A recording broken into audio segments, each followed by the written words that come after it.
उगते सूरज की देश के रूप में जाना जाने वाला जापान प्राचीन परंपराओं और अत्याधुनिक तकनीक का एक मनोरम मिश्रण है। इसकी समृद्ध सांस्कृतिक विरासत, टी सेरेमनीज की सुंदर कला से लेकर चेरी ब्लॉसम देखने जैसे जीवंत त्योहारों तक दुनिया भर के आगंतुकों को आकर्षित करती है। रोबोटिक्स, इलेक्ट्रॉनिक्स और परिवहन में प्रगति के साथ जापान तकनीकी नवाचार में सबसे आगे है। जापानी लोग अपनी विनम्रता, अनुशासन और मजबूत कार्यनीति के लिए जाने जाते हैं।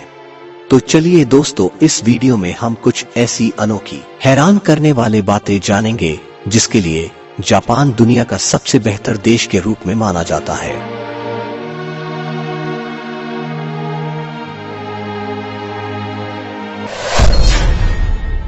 जापान हर साल लगभग 1500 भूकंपों का अनुभव करता है और लगभग हर दिन मामूली झटके आते हैं। देश में लगभग 111 सक्रिय ज्वालामुखी है और हर साल विस्फोट सहित लगभग 15 ज्वालामुखी घटनाएं होती हैं। इनमें से कई मानव सभ्यता के लिए गंभीर खतरा है।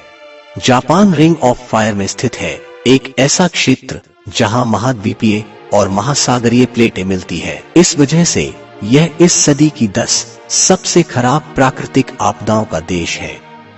इसके बावजूद देश लचीला बना हुआ है, हर आपदा के बाद वापस उछल रहा है और दुनिया में दूसरी सबसे बड़ी विकसित अर्थव्यवस्था और तीसरी सबसे बड़ी अर्थव्यवस्था है। उच्चतम पॉपुलेशन डेंसिटीज में से एक होने के बावजूद जापान का 68% से अधिक वनों से आच्छादित है। इसकी वन प्रबंधन नीति 4 शताब्दियों पहले शुरू हुई थी, जब जनसंख्या में वृद्धि के कारण इमारती लकड़ी की बढ़ती मांग ने देश के वन क्षेत्र को खतरे में डाल दिया था। WWII के बाद वनीकरण की दूसरी लहर शुरू हुई थी और आज तक सरकारी और निजी दोनों संगठन कार्बन उत्सर्जन की भरपाई के लिए देशी पेड़ लगाते हैं। जापानी स्कूलों में सफाई पाठ्यक्रम का हिस्सा है। 6 वर्ष से कम उम्र के बच्चों को सम्मान, जिम्मेदारी और समानता पैदा करने के लिए स्कूल की दैनिक गतिविधियों के हिस्से के रूप में साफ सफाई करना सिखाया जाता है। वॉशरूम की सफाई, पेंटिंग और मरम्मत जैसे कुछ काम पेशेवर सफाई कर्मियों के लिए छोड़ दिए जाते हैं। 2018 से टोक्यो और शीन ओसाका के बीच हाई स्पीड शिंकानसेन लाइन पर 1 मिनट से भी कम औसत देरी के साथ दुनिया के सबसे समयनिष्ठ रेलवे जापान के पास है। थोड़ी सी देरी अगर हो जाता है तो कंडक्टर माफी की घोषणा करता है और रेल कंपनी 5 मिनट देरी से आने पर डिले सर्टिफिकेट भी जारी कर सकती है। यदि यह 1 घंटा देर से आता है तो यह समाचार पर दिखाई देता है। दुनिया के विकसित देशों की तुलना में जापान में मोटापे की दर सबसे कम है। अंतर्राष्ट्रीय मानकों में बॉडी मास इंडेक्स मोटापे के रूप में परिभाषित करता है।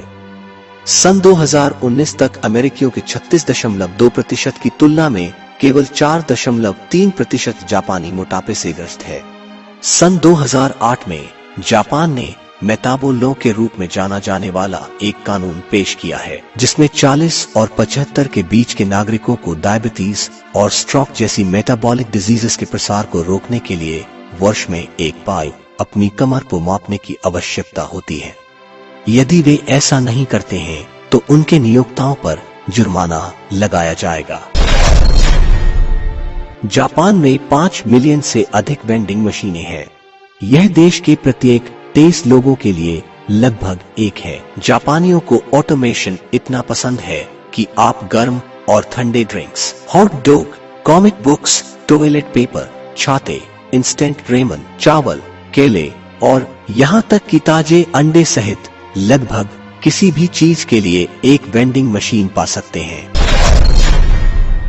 जापान में कई स्कूल और कंपनियां अपने छात्रों या कर्मचारियों की तनाव दूर करने के प्रयास में तथा रोने के लिए प्रोत्साहित करने और उन्हें सहज महसूस करने, अपनी भावनाओं को साझा करने में सक्षम बनाने के लिए क्राइंग वर्कशॉप्स का आयोजन करती है।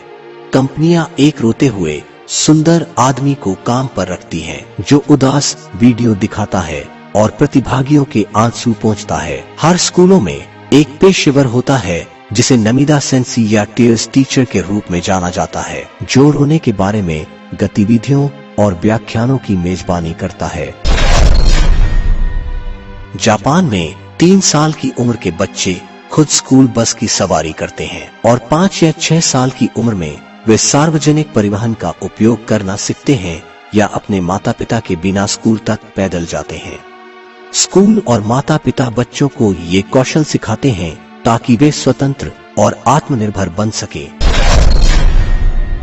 जापान में अपराध दर पिछले 17 वर्षों से गिर रही है। सन 2002 में 2.8 मिलियन दर्ज अपराध से सन 2017 में ये 1 मिलियन से भी कम हो गया है। ये भी सोचने की बात है कि यहाँ दोषी पाए जाने वाले ज्यादातर 65 साल से ज्यादा के बुजुर्ग हैं। संयुक्त राष्ट्र विकास कार्यक्रम के अनुसार सन 2018 में संयुक्त राज्य अमेरिका में औसत जीवन प्रत्याशा 78.9 वर्षों की है। तुलना में जापान में औसत जीवन प्रत्याशा 84.5 वर्षों की है, जो कि दुनिया में सबसे अधिक है। जापान में 100 साल पूरे करने वाले किसी भी व्यक्ति को प्रधानमंत्री द्वारा स्टर्लिंग सिल्वर कप के उपहार के साथ सम्मानित किया जाता है। यह परंपरा सन 2009 में शुरू हुई थी, लेकिन तब से इस संख्या में नाटकीय वृद्धि हुई है। क्या आप यकीन करेंगे कि सन 2019 तक 100 या उससे अधिक आयु के लगभग 70,000 लोग जापान में थे। तो चलिए दोस्तों, फिर मिलते हैं ऐसी एक अनोखी वीडियो के साथ।